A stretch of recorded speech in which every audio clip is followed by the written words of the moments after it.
The Arizona sun beat down mercilessly on the dusty trading post, its adobe walls shimmering in the heat like a mirage.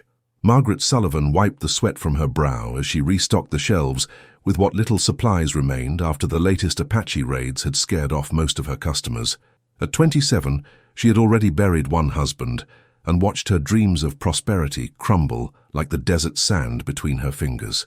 The sound of approaching horses made her hand instinctively move to the loaded Winchester behind the counter. 3 riders emerged from the heat haze, their faces weathered and hard beneath their wide-brimmed hats. She recognized the leader immediately, Jake Morrison, a notorious bounty hunter whose reputation preceded him like the smell of death. "Afternoon, Mrs. Sullivan," Morrison drawled, dismounting with practiced ease. His companions remained mounted, their hands resting casually near their weapons. "Got something that might interest you." Maggie's green eyes narrowed. "I'm not buying any stolen goods, Morrison." "Ain't stolen," he grinned, revealing tobacco-stained teeth. "This here's legitimate business." He jerked his thumb toward the third horse where a man was slumped forward, bound hand and foot. "Apache warrior, worth $50 to the cavalry at Fort Apache." The bound man lifted his head, and Maggie's breath caught. Despite the dried blood matting his long black hair and the angry bruise across his left cheekbone, his dark eyes burned with an intensity that seemed to pierce right through her. He was younger than she'd expected, perhaps 29, with strong, angular features that spoke of both nobility and fierce pride. "Why bring him here?" she asked, though her gaze remained locked with the Apaches for a moment longer than necessary. "Horse threw a shoe about 5 miles back. Need water and supplies before we head to the fort." Morrison spat a stream of tobacco juice into the dust. "Thought you might want to see what a real Apache looks like up close.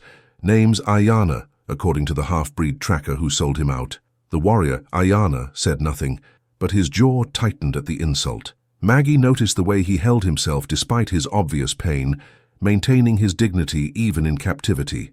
Something stirred in her chest, a feeling she couldn't quite name. "Water's 2 bits," she said curtly. "Oats for the horses are another quarter." "Fair enough." Morrison tossed coins on the counter. "Mind if we rest him in your shed? Can't have him dying of heat stroke before we collect our bounty." Maggie hesitated. Every instinct told her to refuse, to send them on their way. But as she looked at Ayana again, she saw something that reminded her painfully of her late husband Patrick in his final days. The stubborn refusal to surrender, even when death seemed certain. "The shed's fine," she heard herself saying, "but you keep him secured." As Morrison and his men hauled Ayana toward the ramshackle wooden shed behind the trading post, the Apache warrior turned his head slightly. For just an instant, their eyes met again, and Maggie saw something there that shook her to her core. Not the savage hatred she'd been taught to expect, but a profound sadness, mixed with something that looked almost like gratitude. The shed door slammed shut with a finality that echoed across the empty desert, but Maggie knew that this moment had changed something fundamental. She just wasn't sure what, or why her hands were trembling as she watched Morrison secure the heavy padlock on the door. Dawn had barely broken when Maggie heard the gunfire. She bolted upright in her bed, grabbing Patrick's old Colt revolver from the nightstand. Through her window, she could see smoke rising from beyond the ridge. Apache war party, most likely, attacking a supply wagon bound for Tucson. Morrison and his men were already saddling up in frantic haste when she emerged from the trading post. "Apache warband hit the Brennan wagon train," Morrison shouted over the neighing of nervous horses. "We're riding to help. Might be survivors." "What about your prisoner?" Maggie called back, though she already knew the answer. "Keep an eye on him. We'll collect him when we get back, assuming there's anything left of us." Morrison spurred his horse and galloped away with his companions, leaving nothing but dust and the acrid smell of gunpowder in the air. Maggie stood alone in the sudden silence, acutely aware that she now held the key to a man's life or death. The smart thing would be to leave Ayana locked in the shed until Morrison returned. The safe thing. But as the morning sun climbed higher and the temperature began its relentless rise toward triple digits, she found herself walking toward the shed. Through a gap in the wooden planks, she could see him sitting motionless against the far wall. His head was tilted back, eyes closed, but she knew he wasn't sleeping. Apache warriors were trained to remain alert, even when injured and exhausted. "You need water," she said through the gap. His eyes opened slowly, fixing on hers through the narrow opening. When he spoke, his English was clear, but accented. "Why do you care, white woman?" The question hung between them like the heat shimmers rising from the desert floor. Maggie found herself considering it seriously. Why did she care? By all rights, she should hate him. His people had killed her husband's business partner and terrorized the territory for months. Because letting you die of thirst would make me no better than Morrison, she finally answered. Something shifted in Ayana's expression. Surprise, perhaps, or recognition. Your husband, he was the trader who gave fair prices to the Mexican families? Maggie's breath caught. You knew Patrick? I knew of him. My people spoke of the red-haired man who did not cheat, who traded good blankets for turquoise. Ayana's voice softened slightly. When he died, some said it was a loss for both our peoples. Tears she thought she had cried out months ago threatened to spill over. Patrick had always insisted on fair dealing, regardless of race or circumstances. It had cost him profits, but never his principles. Morrison will be back by nightfall, she said, her hand moving toward the padlock almost without conscious thought. And you will turn me over to the cavalry. It wasn't a question. Ayana spoke with the resigned certainty of a man who had accepted his fate.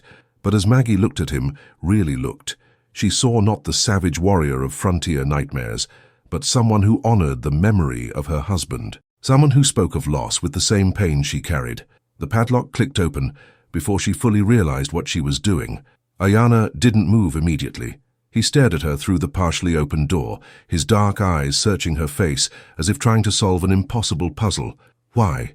He asked simply. Because Patrick would have, she whispered, her voice barely audible over the desert wind. And because I think you're not the monster they say you are. Slowly, carefully, Ayana rose to his feet. He was taller than she had expected, his presence filling the doorway as he stepped into the sunlight. For a moment, they stood facing each other, Irish widow and Apache warrior, two people whose worlds had collided in the most unlikely of circumstances. The soldiers will come looking, he said quietly. I know. They will not be kind to you for helping me. Maggie met his gaze steadily. I know that too. Something passed between them in that moment, an understanding that transcended the boundaries their respective cultures had built.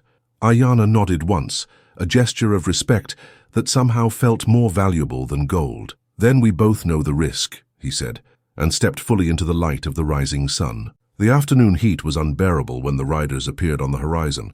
Not Morrison and his men, but a ragtag group of bandits, drawn by the smoke and chaos from the morning's Apache raid.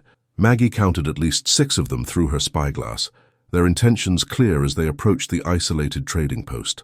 Scavengers, Ayana said quietly, from where he sat in the shade of the building, his wrists still bound but loosely now, more for appearance than restraint. They come to pick clean what the soldiers and bounty hunters leave behind. Maggie's knuckles went white as she gripped her rifle. Can you shoot?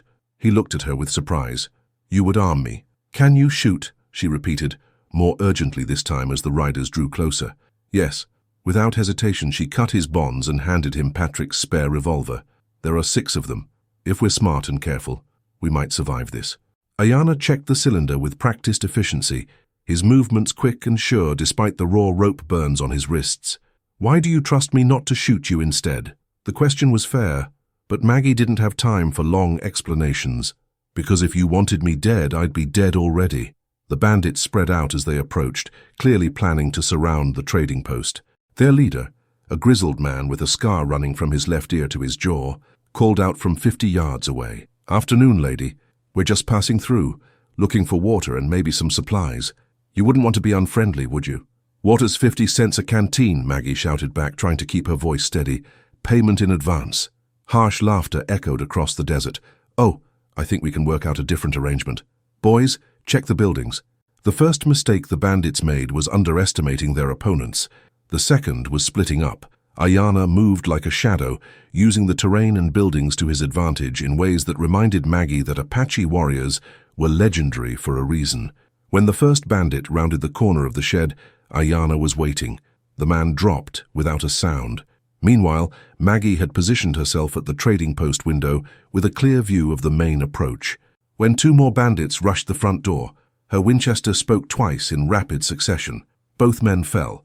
The scarred leader and his remaining companions took cover behind their horses, shouting curses and threats. You got yourself an Apache in there, lady? That's going to cost you extra when we're done. 3 left, Ayana said as he slipped through the back door, moving with barely a whisper of sound. I saw. Maggie was surprised by how calm she sounded. She'd never killed anyone before today, But somehow, with Ayana beside her, she felt capable of anything necessary for survival. The siege lasted until sunset. The remaining bandits, realizing they'd bitten off more than they could chew, eventually retreated into the desert, leaving their dead behind. As the last of their hoofbeats faded, Maggie and Ayana found themselves alone again, both of them breathing hard and covered in dust. "You fight well for a trader's widow," Ayana said, genuine respect in his voice. "You fight well for a prisoner," she replied, then immediately felt foolish for the comment. But Ayana smiled, the first time she'd seen him do so. It transformed his entire face, making him look younger and somehow more vulnerable. "I am no longer your prisoner, am I?"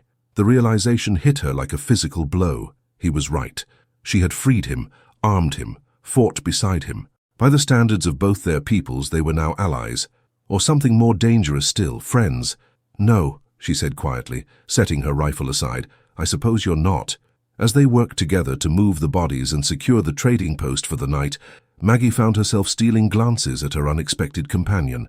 In the fading light, with his guard down and his face relaxed, Ayana looked less like the fearsome warrior of frontier legend and more like a man who had chosen to protect her when he could have easily escaped during the chaos.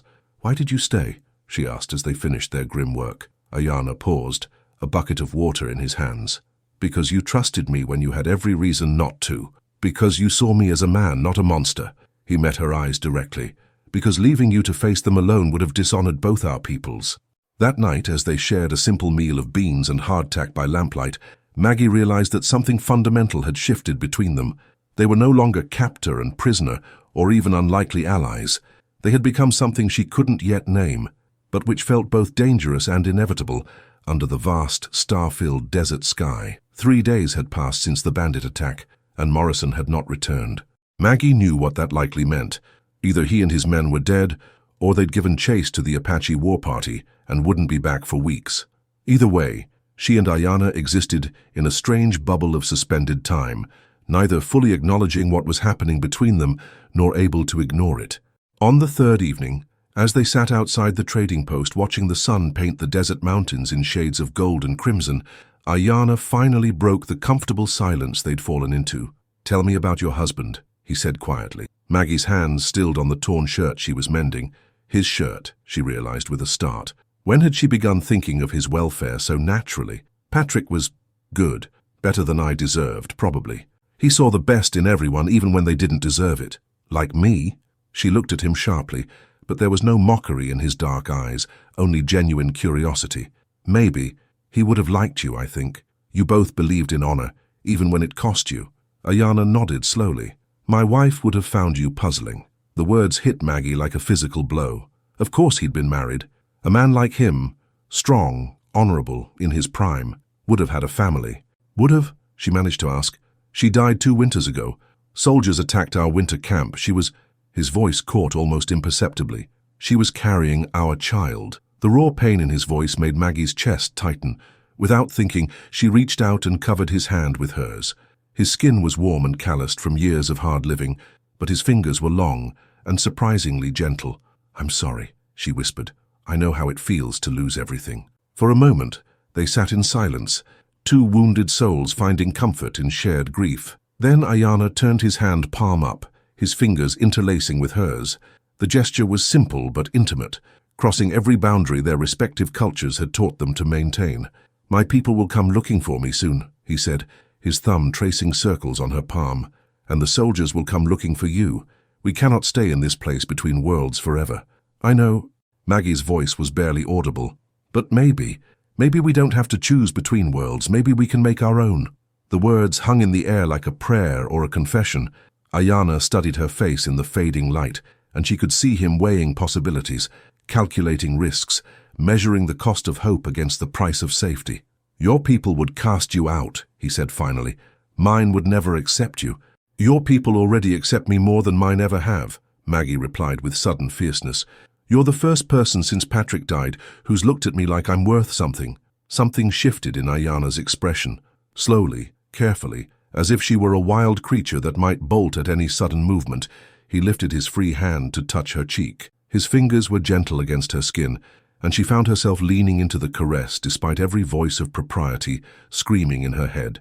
"Margaret," he said, using her full name for the first time, his accent making it sound like music. "You are worth everything." When he kissed her, it was soft and tentative at first, a question rather than a demand.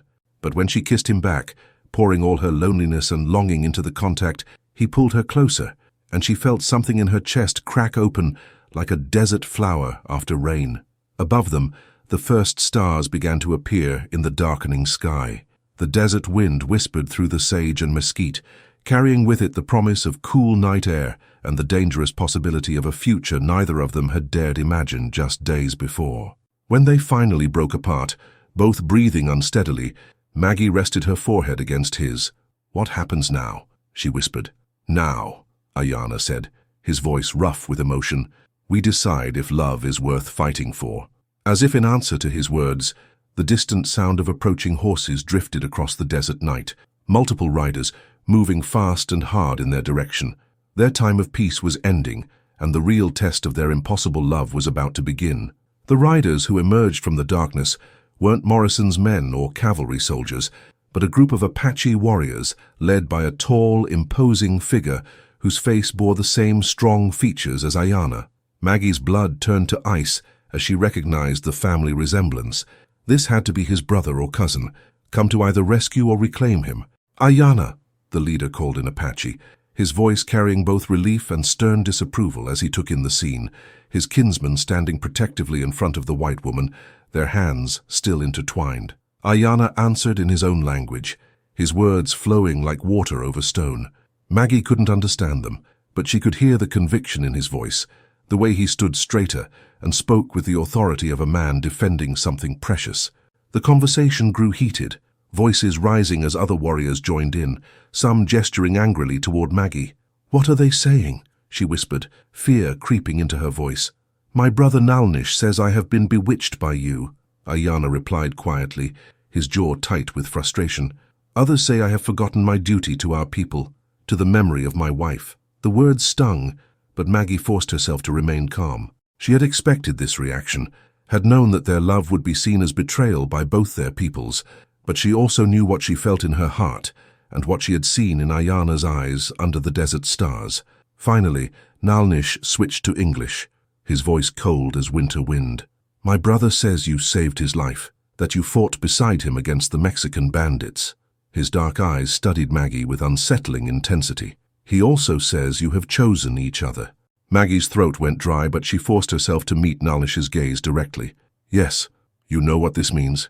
You would leave your people, your ways, everything you have known." Nalnish's voice carried the weight of generations of conflict.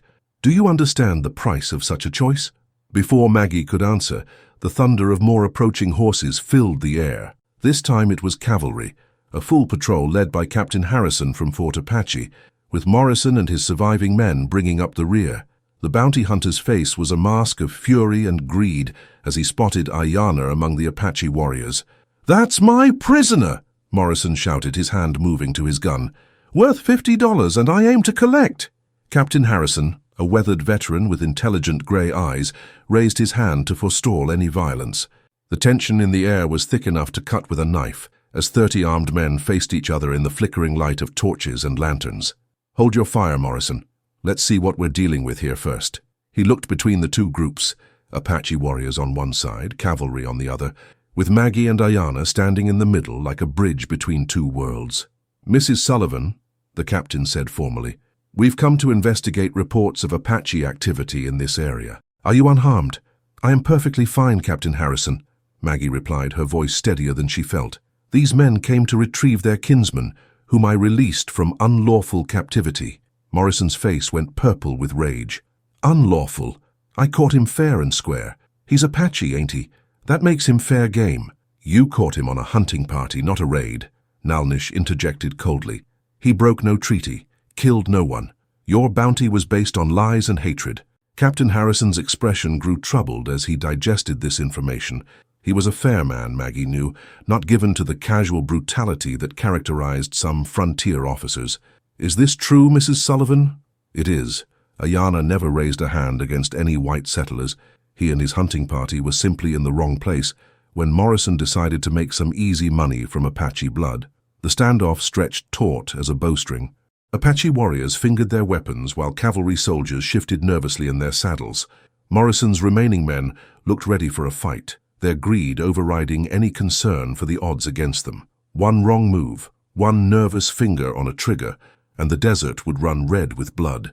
It was Ayana who broke the tension, stepping forward with his hands visible and empty. "Captain," he said in clear English, "I propose a solution that honors both peoples and prevents the bloodshed that would serve no one." Harrison nodded for him to continue, while Nalnish watched his brother with a mixture of pride and concern. "Let there be no more bounties on Apache heads who have committed no crimes. Let the hunting parties travel unmolested, as the treaty promises. And let those who choose love over old hatreds be free to make their own path without interference from either side." "Pretty words," Morrison snarled, "but that don't put money in my pocket. I got expenses, and that redskin owes me." "Your money is cursed with innocent blood," Maggie said, stepping to stand beside Ayana. The movement was small, but its meaning was clear to everyone present. She was choosing her side publicly and irrevocably. "Take whatever payment you think you're owed from me, but leave these people in peace." Morrison's eyes lit with cruel amusement. "Well now, that's an interesting offer. Maybe we can work out an arrangement after all. A woman running a trading post all alone. She might need some protection." The threat was unmistakable, and Maggie felt ice run through her veins. But before she could respond, Ayana moved like lightning, his hand shooting out to grip Morrison's wrist as the bounty hunter reached for his gun. "Touch her," Ayana said quietly, "and it will be the last thing you do." The violence that had been simmering finally erupted. Morrison's men went for their weapons, but they found themselves facing not just one Apache warrior, but a dozen, along with cavalry soldiers who had no love for bounty hunters who threatened innocent women. The fight was brief and brutal. When the gun smoke cleared, Morrison lay dead in the dust along with two of his men. The third had taken a bullet in the shoulder and was begging for mercy. Captain Harrison holstered his smoking pistol with a grimace. "Should have listened when I told you to ride out, Morrison." In the sudden silence that followed, all eyes turned to Maggie and Ayana. They stood together, her hand on his arm, both of them spattered with dust and cordite, but unharmed. Around them, Apache warriors and cavalry soldiers watched with a mixture of respect and uncertainty. Nalnish was the first to speak. "My brother has chosen well," he said, addressing Captain Harrison. "This woman has honor. She fights for what is right, not for what is easy." Captain Harrison studied the scene for a long moment. The Apache warriors ready to defend their kinsman, the cavalry soldiers who had chosen justice over prejudice, and in the center, an Irish widow and Apache warrior, whose love had somehow bridged a gap that had seemed unbridgeable. "Morrison brought false charges and died for his greed," he said finally. "No crime was committed by any Apache, and no further action will be taken." He looked directly at Ayana. "You and your people are free to go, with the army's apologies for the misunderstanding." Nalnish nodded gravely, then looked at his brother with something that might have been respect. "And what of your choice, Ayana? Will you come home to our people, or will you walk a different path?" Ayana's hand found Maggie's again, their fingers interlacing in a gesture that spoke louder than words. "My heart has found its home," he said simply, his voice carrying across the desert stillness. "If Margaret will have me, I choose to make our life together, wherever that may lead us." Maggie felt tears of joy threatening to spill over. "I will have you," she whispered, then louder so all could hear. "I will have you for as long as you'll have me." Nalnish was quiet for a long moment, studying his brother's face in the flickering torchlight. Finally, he nodded slowly. "Then you have my blessing, brother. Love that survives such trials is rare and should be honored, not scorned." He turned to address the gathered warriors. "Let it be known that Ayana walks with honor, and that his woman has proven herself worthy of our respect. Any who would harm them will answer to me." 6 months later, Maggie and Ayana stood together outside their new trading post in New Mexico territory, watching the sunset paint the mountains in brilliant colors. They had found a place where Apache, Mexican, and white traders all came to do business, where their mixed marriage raised fewer eyebrows and their combined skills made them prosperous. The bell above their door chimed as customers came and went. Apache women trading turquoise for iron pots, Mexican vaqueros buying ammunition and tobacco, white settlers purchasing the beautiful blankets that Maggie had learned to weave under the patient tutelage of Ayana's sister-in-law. "Any regrets?" Ayana asked, his arm around her waist as their first child stirred in her growing belly. Maggie looked at the life they had built, a life that honored both their cultures while creating something entirely new, and smiled. Only that it took Morrison's greed and hatred to bring you to me. As if summoned by her words, Nalnish emerged from the trading post, a rare smile creasing his weathered features. He had become a frequent visitor, serving as unofficial ambassador between their new community and the Apache bands that still roamed the territory. "Your child will be born into both worlds," he told them, his hand briefly touching Maggie's belly in a gesture of blessing. "Perhaps they will help others see that love is stronger than fear." Under the vast New Mexico sky, with their future stretching bright before them, and the child that would be the bridge between their peoples growing strong within her, they had proven that love could indeed cross any boundary when two hearts were brave enough to choose each other over fear.